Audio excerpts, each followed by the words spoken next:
Shalom, selamat pagi Opa Oma, Bapak Ibu, dan saudara-saudari yang dikasihi Tuhan Yesus Kristus. Apa kabar semua? Pastinya sehat dan bahagia. Kiranya damai sejahtera dan sukacita oleh Roh Kudus melimpah senantiasa dalam hati dan kehidupan kita semua. Sebelum kita beraktivitas pada hari ini, mari kita membaca dan mendengarkan firman Tuhan. Sebelumnya, mari siapkan hati kita dan mari kita berdoa. Bapa kami yang di sorga, Bapa dalam nama Tuhan Yesus Kristus, Bapa yang selalu menyertai kami, yang senantiasa mengasihi dan peduli kepada kami. Kami bersyukur untuk segala berkat kebaikan Tuhan yang sudah Tuhan limpahkan sampai saat ini. Terima kasih untuk hari yang baru, kehidupan yang baru, itu semua karena anugerah kemurahan Tuhan, dan kami percaya ada maksud rencana Tuhan yang baik untuk kami. Saat ini ya Tuhan, kami mau mendengar firman Tuhan. Urapi kami Tuhan, agar kami mengerti dan memahami apa yang menjadi kehendak-Mu. Dalam nama Tuhan Yesus Kristus, kami telah berdoa dan mengucap syukur. Haleluya, amin. Opa Oma, Bapak Ibu, dan saudara-saudari yang dikasihi Tuhan Yesus Kristus, renungan pagi pada hari ini Selasa 3 Februari 2026 terdapat pada Roma 15 ayat 1 sampai 13. Roma 15 ayat 1 sampai 13. Demikian firman Tuhan. Lembaga Alkitab Indonesia memberi judul Orang yang lemah dan orang yang kuat. Kita yang kuat wajib menanggung kelemahan orang yang tidak kuat, dan jangan kita mencari kesenangan kita sendiri. Setiap orang di antara kita harus mencari kesenangan sesama kita demi kebaikannya untuk membangunnya. Sebab Kristus juga tidak mencari kesenangannya sendiri, tetapi seperti tertulis, kata-kata cercaan mereka yang mencerca engkau telah mengenai aku. Sebab segala sesuatu yang ditulis dahulu telah ditulis untuk menjadi pelajaran bagi kita, supaya kita teguh berpegang pada pengharapan oleh ketekunan dan penghiburan dari kitab suci.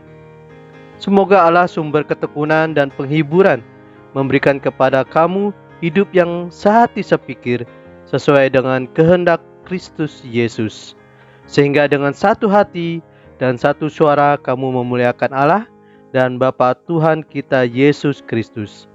Sebab itu, terimalah satu sama lain, sama seperti Kristus juga telah menerima kamu untuk kemuliaan Allah.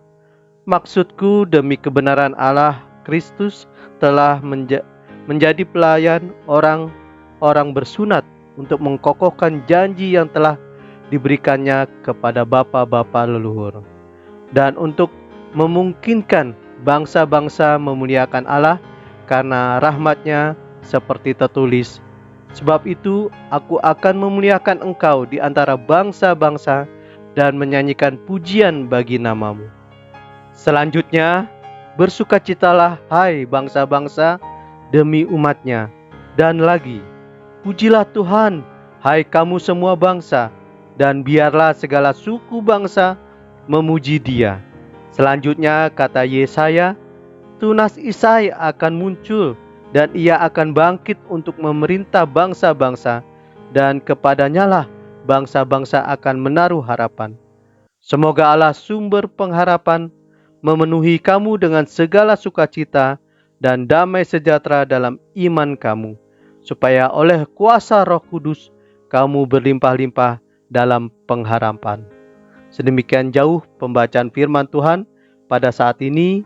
Berbahagialah orang yang mendengar serta memelihara firman Tuhan dalam hidupnya. Haleluya.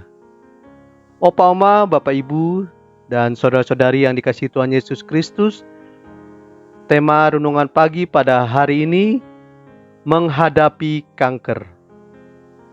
Hari Kanker Sedunia yang diperingati setiap tanggal 4 Februari adalah momen hening sejenak untuk merenungkan perjuangan jutaan jiwa, memberikan penghormatan kepada mereka yang telah berpulang, dan menyalakan kembali harapan bagi para pejuang kanker.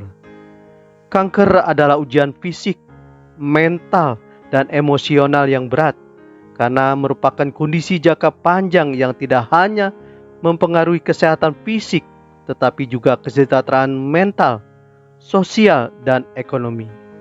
Dampaknya mempengaruhi individu, keluarga, dan komunitas. Salah satu kunci kemenangan para penyintas kanker adalah pengharapan yang tetap menyala.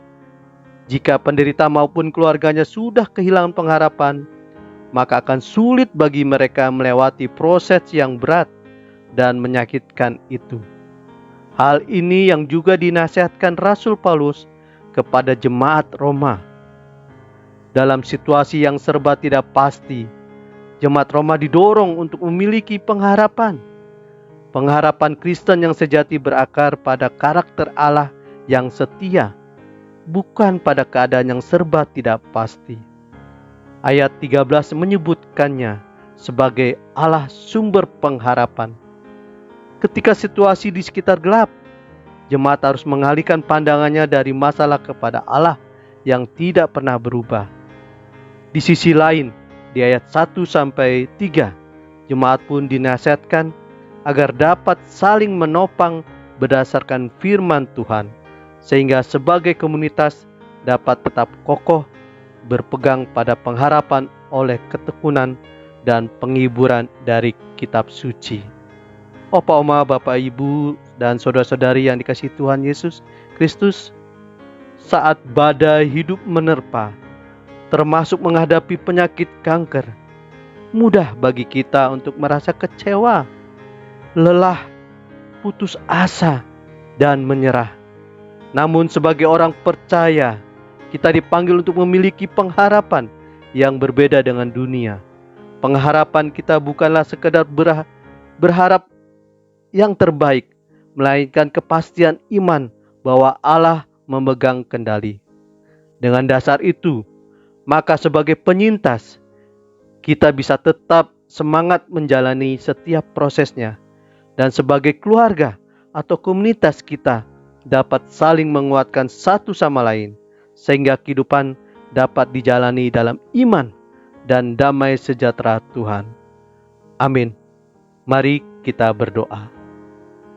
Ya Allah Bapa kami yang di sorga, Allah yang kami kenal dalam nama Tuhan Yesus Kristus, kami mengucap syukur ya Bapa, dan berterima kasih atas firman-Mu yang mengajarkan bahwa pengharapan Kristus yang sejati berakar pada karakter-Mu ya Bapa, karakter yang setia, bukan pada keadaan yang serba tidak pasti. Karena Engkaulah adalah sumber pengharapan, maka sebagai penyintas kanker, haruslah bisa tetap semangat menjalani setiap prosesnya. Ya Bapa yang ada di sorga, sebentar kami akan beraktivitas. Kami mohon ya Bapa atas pimpinan-Mu, penyertaan-Mu, dan berkat-Mu ya Bapa, agar berjalan dengan baik dan seturut dengan Engkau saja ya Bapa.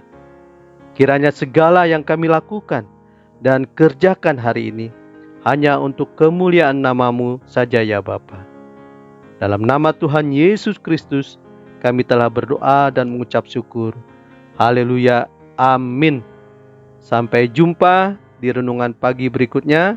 Selamat beraktivitas, tetap semangat. Tuhan Yesus memberkati.